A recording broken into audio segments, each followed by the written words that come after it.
Salut à tous, on se retrouve aujourd'hui pour parler du Paris Saint-Germain ce mercredi 26 juillet. On commence tout d'abord avec le premier match du PSG sur cette tournée asiatique. Le Paris Saint-Germain jouait hier à 12h20 contre l'équipe de Al Nassr, l'équipe de Cristiano Ronaldo. Donc ça s'est clôturé sur un triste 0-0. Après le PSG a eu quand même beaucoup d'occasions parce que regardez les statistiques, plus de 65% de possession de balle, 12 tirs, 8 tirs cadrés, ce qui est pas mal pour 0 but inscrit. Il y a eu quand même 8 arrêts du gardien de Al Nassr, sinon le PSG aurait certainement été buteur et certainement vainqueur du match, mais bon voilà, ça fait 0-0. Après, pas d'inquiétude, c'est seulement un match amical, c'est un match de pré-saison, c'est un match où Luis Enrique a testé beaucoup de joueurs, où il a testé quelques schémas. Voilà, ça sert à ça ces matchs en début de saison, c'est pour tester pas mal de choses. Donc ça aurait été une victoire, un nul ou une défaite, c'est pas grave, bien sûr. Le plus important, ça sera de gagner quand ça sera les matchs officiels, donc ça veut dire dès début août pour les premiers matchs de championnat. On peut voir le 11 qu'il a aligné directement titulaire, donc une équipe un peu inédite. Bon, il y avait quand même des joueurs cadres comme Donnarumma, Hakimi, Hernandez, Skriniar. Il y avait des jeunes joueurs, des nouveaux joueurs comme Cherendou, comme aussi Asensio ou même Lemina. Et Lemina, ça a été Lemina déjà c'est un joueur de l'équipe U19. Et là, actuellement, il est avec la pré-saison, avec l'équipe première. Et il a marqué des points hier, vraiment, il a fait une belle partie. Et c'est vrai que l'équipe en seconde période a été totalement changée, à part Donnarumma, qui a été bon, et aussi Lemina, vu qu'il a fait une bonne première période. Donc Luis Enrique, pour le récompenser, il l'a laissé sur la pelouse. Sinon, les 9 autres joueurs ont été remplacés par d'autres joueurs qui sont rentrés en cours de jeu. Donc on peut voir là, le 11 qui a commencé titulaire. Quelques photos de cette rencontre, tout d'abord avec Danilo Pereira, le joueur portugais, avec Cristiano Ronaldo, capitaine aussi. De l'autre côté, quelques photos bien sûr de cette rencontre. Et pour revenir sur le jeune Noah Lemina, 18 ans, donc pas mal du tout. Sa première mi-temps, c'est que ça a été le seul à poser, on va dire, des soucis à cette défense de l'équipe de Al Nassr. Concernant Manuel Ugarte, donc il n'a pas commencé le match, mais il est rentré en seconde période comme beaucoup de joueurs. Et il a évolué, un poste, je ne sais pas s'il a déjà joué, évolue à ce poste-là, donc il a remplacé Achraf Hakimi, c'est-à-dire qu'il a joué défenseur droit pour ce match. N'oubliez pas que c'est un joueur qui joue milieu de terrain. Bon, Luis Enrique l'a testé, défenseur droit. Bon, on pense que la saison prochaine, il sera utilisé son poste de base au milieu du terrain. J'ai vu des choses très intéressantes en termes de positionnement, de pressing et de rythme avec le ballon. Il y a des choses à améliorer évidemment, mais je suis satisfait dans l'ensemble du match. Voilà ce qu'il a pu dire Luis Enrique, plutôt content de l'équipe.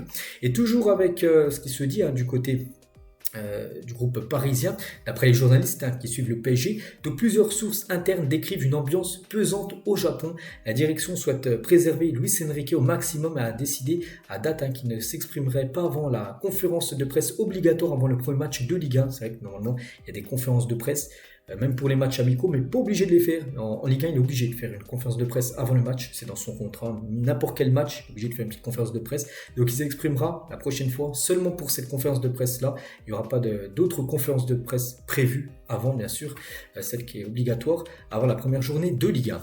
Et du coup, voilà, on finit avec ce 0-0. Donc prochain match pour le Paris Saint-Germain. Donc ça sera vendredi, on est le 26, donc après-demain, le 28 juillet. Pareil, même horaire, 12h20. Et cette fois-ci, ça sera contre l'équipe japonaise de Osaka, le futur adversaire, en espérant déjà que le PSG arrive à marquer un but et surtout que le PSG gagne. Ce serait bien évidemment une bonne nouvelle. Après, il y aura un autre match contre l'équipe de l'Inter Milan. Puis après, un autre match contre une équipe coréenne. Puis après, ça sera retour à Paris pour préparer le prochain match et le premier match de Ligue 1 qui sera l'équipe de Lorient au programme. Neymar était dans le groupe, il était sur le banc. Neymar n'a pas joué, plutôt logique, j'aurais été aussi Luis Enrique, j'aurais pas fait jouer, même si Neymar aurait une envie de jouer. Il ne faut pas prendre de risques, il est blessé depuis février dernier, il s'est fait opérer en mars dernier, tu ne vas pas le faire jouer là, un match comme ça. Non, voilà, il revient progressivement Neymar, mais il y avait beaucoup de supporters, la Neymar Mania au Japon, beaucoup de supporters étaient venus pour Neymar, bon, ils n'ont pas vu jouer. Et il y avait aussi Isho Speed, qui est un youtubeur américain qui est un peu partout à chaque fois qu'il y a des grands matchs, il suit un peu les équipes, donc c'est un grand fan de Cristiano Ronaldo. Ronaldo a joué hier contre le PSG, mais il y a un grand fan aussi de Neymar, ils ont pu échanger quelques photos, les deux ensemble.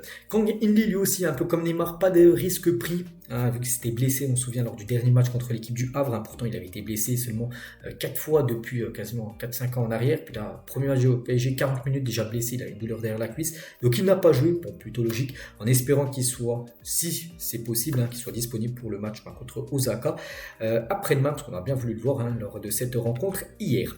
Concernant Hugo Ekitike, donc lui aussi il était sur le banc, et c'est vrai qu'il y a beaucoup de joueurs hein, qui ont été utilisés, pas lui, donc qui n'a pas joué contre Al Nasser, ne semble pas entrer dans les plans du PSG. En gros, ça veut dire voilà, que Luis Enrique ne compte pas sur Hugo Ekitike, qui devrait, à son retour, parce qu'il va finir la tournée asiatique, après son retour à Paris, certainement chercher un autre club hein, pour l'ancien joueur de Reims. Concernant Manchester City et Bernardo Silva, on sait que Silva, ça reste une priorité du côté de Paris, donc City ne veut pas le lâcher. City déclare Silva intransférable, ils ne veulent pas entendre d'offre pour lui. Donc voilà, ça se complique hein, parce que le joueur est sous contrat du côté de City, et si City ne veut pas le vendre, ça va être très compliqué pour le PSG de l'avoir. On sait que le PSG rêve hein, voilà, de Bernardo Silva, mais pour l'instant ce qui coince c'est bien l'équipe de Manchester hein, qui ne souhaite pas du tout lâcher son joueur portugais. Concernant Harry Kane, le Bayern Munich aussi hein, sur le dossier, on sait que le PSG est revenu dans le dossier, mais toujours le Bayern aussi toujours très intéressé, et le Bayern ne craint pas le PSG dans le dossier Harry Kane. Pour eux, hein, on sait les rumeurs là sur le PSG avec Harry Kane, pour eux, ça les atteint pas. Pour eux, vraiment, ils sont très confiants du côté de Munich. Voilà, signature de Harry Kane. Le Bayern veut rencontrer Tottenham dans un respect total, dans le meilleur des cas, lors d'une rencontre personnelle. Les jours cruciaux sont maintenant. Voilà, parce que là, vraiment, il va se décider. En plus, la pré-saison a déjà commencé. Il a déjà disputé en plus des matchs avec l'équipe de Tottenham. Donc, lui va être transféré, hein, donc Harry Kane. C'est pour ça que ça devrait se faire là très prochainement. Ça peut être le Bayern, mais ça peut être aussi bien sûr le PSG, et on espère l'accueillir à Paris. Concernant Mbappé, donc Florentino Pérez, le président du Real Madrid, n'a pas l'intention de se précipiter et veut prendre son temps dans le dossier Mbappé. Le Real n'a toujours pas contacté le PSG. Le PSG espère que ce n'est qu'une question de temps pour que le Real passe à l'action concernant Mbappé, parce que le PSG, contrairement aux années précédentes où il était intransférable, il n'allait pas bouger du côté de Paris. Là, on sait que le PSG, c'est officiel, hein, ils veulent vendre Kylian Mbappé, ça on le sait, vu que le joueur ne veut pas prolonger. Et le Real, vraiment, le PSG surtout attend vraiment un appel hein, du Real Madrid pour décanter les choses. Je pense que pour moi, ça se fera. Hein, je reste sur ce que j'ai dit, ça se fait pas, ben voilà. Et pour moi, je le dis depuis 1 mois et demi, ça se fera. Ça se fera certainement au mois d'août, hein, parce que là, au 31 juillet, donc à partir du 1er août, donc mardi prochain, il va recevoir tout d'abord une prime de 60 millions d'euros. Et je pense que début août, ça va commencer à se décanter, on va dire, le dossier Mbappé. Et je le vois filer du côté du Real Madrid. Et actuellement, on sait qu'il n'est pas du côté du Japon. Il est actuellement à Paris, il s'entraîne avec les indésirables. Et un journaliste du Parisien qui lui demande voilà, comment tu vas, comment ça va, tout ça. Je vais très bien, voilà, ce que peut dire Kylian Mbappé. On peut le voir tout souriant à la fin de l'entraînement du jour avec les indésirables. Mais Luis Fernandez, ancien coach du PSG, il dit que Mbappé serait affecté par sa situation au PSG. Mbappé est très affecté, il ne va pas bien avec cette situation. Je pense qu'il va s'en aller. Le PSG met volontairement la pression au joueur pour qu'il décide de rester ou de partir afin de montrer qui est le véritable patron. Donc voilà pour Luis Fernandez, ancien coach parisien. Donc voilà, Mbappé, même s'il montre des visages, voilà, je vais très bien au fond de lui, d'après Luis Fernandez, en gros ça va pas du tout pour Mbappé, parce que sa situation, voilà, il n'aime pas trop ce qui se passe. On pense qu'il aurait voulu jouer, et qu'il aurait voulu être présent pour cette tournée, et même jouer contre son idole d'enfance, bien sûr Cristiano Ronaldo, lors du match hier. Et Mbappé, tiens, en parlant de Pochettino, aussi ancien coach du PSG, sur un éventuel intérêt de Chelsea pour Mbappé. Donc Mbappé, tout ce que vous dites, c'est trop de bruit, c'est une situation très délicate que Paris doit régler avec Kylian. De notre côté, je n'ai rien à dire, du côté de Chelsea, parce que Chelsea, on a entendu des rumeurs sur Kylian Mbappé, il n'a rien à dire, Maurizio Pochettino. Et concernant Danilo Pereira, lui aussi en zone mixte à la fin du match hier contre Al Nasser, Mbappé c'est un grand joueur, mais il n'est pas ici, c'est la décision du club, alors je ne peux pas parler de ça, c'est le capitaine, mais il n'a rien à dire bien sûr Danilo. Lui ce qu'on lui demande c'est de jouer tout ça, et c'est pas l'agent, c'est pas le président du PSG, il dit qu'il ne sait pas, en gros il ne sait pas s'il va rester ou quitter Paris, Kylian Mbappé. Donc voilà ce qu'il va dire sur le feuilleton Mbappé. On va parler de Donnarumma, et sur Instagram, Donnarumma s'est exprimé par rapport à l'agression dont il a été victime vendredi. On se souvient du cambriolage chez lui. Salut à tous, je voulais vous remercier pour tout le soutien que j'ai reçu depuis vendredi dernier. Cela a été des jours difficiles, mais la chose importante est que nous allons tous bien. Je suis maintenant au Japon, je suis pressé de rejouer de nouveau et de reporter le maillot du PSG pour les prochains matchs. Je vous embrasse fort et encore merci à tous. Voilà, par rapport à ce qu'il a vécu, on sait, il y a quelques jours, lui et sa femme.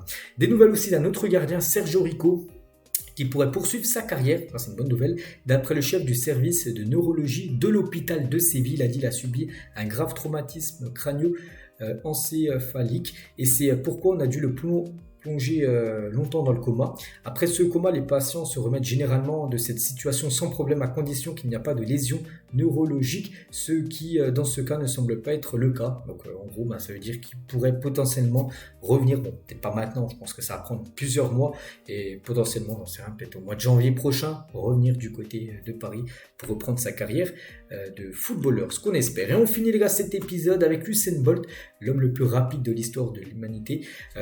Chaud pour prendre la place de Mbappé à Hilal. Il a dit je suis prêt à sortir de ma retraite pour ce salaire d'un an de 700 millions d'euros, parce qu'on avait parlé d'Mbappé peut-être à Hilal avec un salaire de 700 millions d'euros.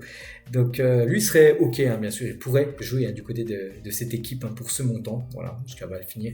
Et ce qu'on finit aujourd'hui avec cet épisode parisien. Donc voilà ce qu'il y a à dire, j'espère que ça vous a plu. On se retrouve demain jeudi pour le prochain numéro. Je vous souhaite un bon mercredi et à demain.